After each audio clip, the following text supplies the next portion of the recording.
ঢাকা চট্টগ্রাম মহাসড়কের যে বিভাজনটি রয়েছে সেই বিভাজনটি ভেঙে অথবা কেটে অবৈধভাবে পারাপারের জায়গা করা হয়েছে। প্রতিদিনেই এই জায়গাটি দিয়ে ছোট যানবাহনগুলো যেমন সিএনজি, মোটরসাইকেল, ব্যাটারি চালিত অটোরিকশা এবং পিকআপ সহ অসংখ্য যানবাহন এই জায়গাটি দিয়ে পারাপার করে। লাইফে কোনো কিছুর গ্যারান্টি নাই, তাই ইন্স্যুরেন্স করুন সিটি ব্যাংকে, কারণ ইন্স্যুরেন্স করলে সিটিতে সুরক্ষা পাবেন নিশ্চিন্তে।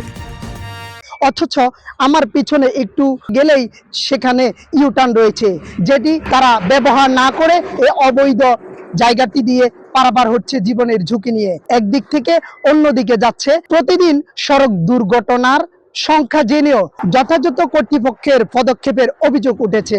আমরা এখন স্থানীয়দের সাথে কথা বলবো।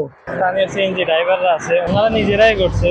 তাই মনে করি এটা সরকারে নিজস্বভাবে যেন একটু বন্ধ করার চেষ্টা করে ওনারা। দুইটা হুন্ডা অ্যাক্সিডেন্ট হয়েছে, কারণ এখান দিয়ে ইউটার্ন দিয়ে চলে যাওয়ার কারণে হুন্ডা একটা এদিক দিয়ে ইউটার্ন নিচ্ছে, পরে বাস আলাদা মারা দিচ্ছে, পরে দুইজন মারা গেছে আর কি। আমি মনে করি এলাকার সবাই মিলে এই ইউটার্নটা বন্ধ করে দিলে অনেক ভালো হয়। বিভাজন কেন ব্যবহার করছে সবাই এ বিষয়ে স্থানীয় চালকদের সাথে কথা বলতে গেলে তারা কথা বলতে অসম্মতি জানান। সাইদুল হক, ফেস দ্য পিপল, চৌদ্দগ্রাম।